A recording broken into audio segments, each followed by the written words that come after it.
Hello everyone. In this presentation, we'll walk through the design and development of our project, Micromouse, a behavior-based map-building robot. Our goal was to build a small autonomous agent inside the Webots simulator, capable of exploring an unknown maze, constructing a map of its environment, and efficiently finding a path to the goal. This work sits at the intersection of perception, control, and intelligent planning, the heart of robotics. Maze solving has long served as a benchmark for autonomy. The Micromouse challenge compresses everything difficult about robotics into a single task: localization, mapping, and decision-making under uncertainty. We chose a behavior-based approach, where intelligence emerges from layering of simple behaviors rather than a single central planner. Our hypothesis was simple. By combining reactive exploration with deliberate planning, we could achieve robust navigation in a complex environment. We constructed a 16 by 16 cell maze in Webots, large enough to require reasoning, yet small enough for controlled experiments. The robot we used was the Epoch, a differential drive platform with wheel encoders, infrared distance sensors, and an IMU. We added a lightweight LiDAR abstraction to perceive walls on 3 sides. Each wall, each turn, each movement was quantized to 0.18 meter tiles. This discrete world formed the foundation for both localization and mapping. Reliable behavior starts with calibration. Before implementing algorithms, we measured and corrected wheel radius and axle length errors. The mean positional error dropped from 10 centimeters to about 3 centimeters after tuning, a small difference that changes everything when navigating a maze. We then abstracted motion into primitives: forward step, turn left, turn right, rotate 180 degrees. Each primitive corresponds to a predictable tile transition, allowing higher level controllers to operate symbolically rather than continuously. Our perception pipeline fused wheel odometry, IMU yaw, and LiDAR sectors. Instead of continuous probabilistic SLAM, we used a deterministic tile-to-tile localization method. The robot updates its grid position only after a full cell traversal. This simple idea eliminates cumulative drift and aligns perfectly with behavior-based reasoning. At every cell, the robot knows 3 things: what's ahead, what's to the right, and what's to the left, enough to act intelligently. The first layer of control was right-hand wall following. It's elegant in its simplicity. If there's a wall on your right, follow it. If not, turn right. It allowed immediate reactive exploration with minimal computation. The second layer introduced an online flood fill algorithm. This algorithm maintains a distance field to the goal, continuously updated as the robot discovers new walls. Together, these layers mimic how an animal explores, first by reflex, then by forming memory.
In this stage of the project, we used a grid-based exploration approach. The map was discretized into individual grid cells, and each cell was updated as the robot moved. Within the occupancy map, different symbols represented the robot's understanding of the environment. R for the robot's current position, 1 for obstacle, 0 for free, and a question mark for unknown space. The red line indicates the travel path post-simulation. As the robot navigated, localization data continuously refined this map, producing a dynamic model of the maze that evolved in real time. Once complete, the map was exported into JSON format, allowing it to be used later for global path planning algorithms. This process follows the principles of occupancy grid mapping, where each grid cell carries a belief of being free or occupied. By incrementally updating those probabilities as new sensor data arrives, the robot maintains a lightweight yet effective real-time awareness of its surroundings.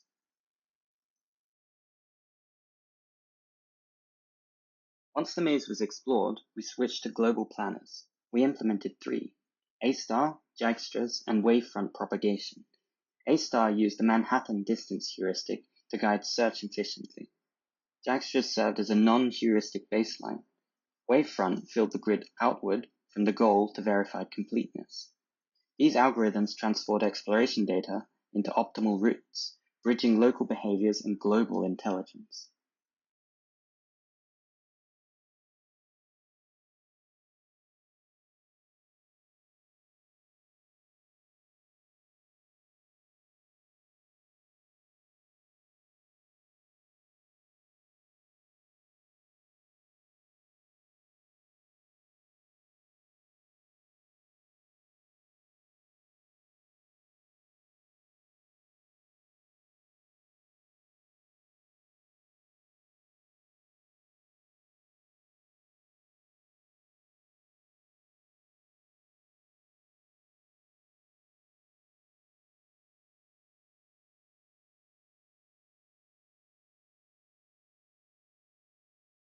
In our experiments, we evaluated multiple navigation controllers within the same maze using different sensor configurations.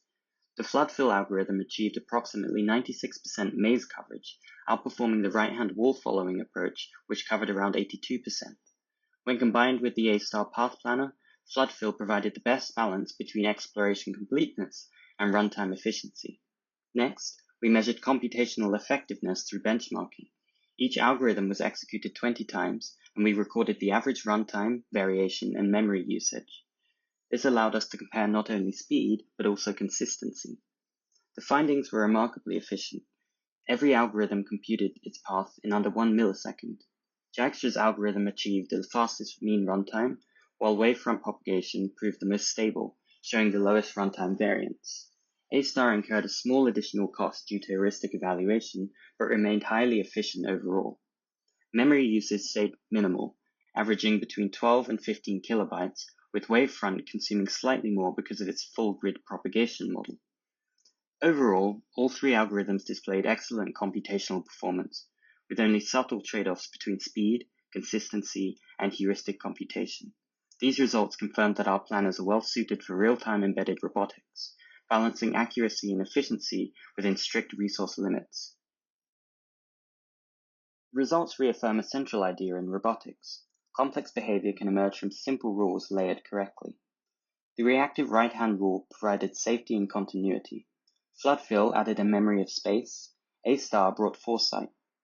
We also learned about limitations: LiDAR noise, timing jitter, and odometric drift that still accumulates subtly. Future improvements could integrate probabilistic SLAM, adaptive weighting between reactive and deliberate modules, or even multi-robot cooperation to map faster. This project brought together behavior-based control, exploration, and planning to build a map-building robot in Webots. It showed how simple layers of logic can produce coordinated, intelligent behavior in navigation. Thank you.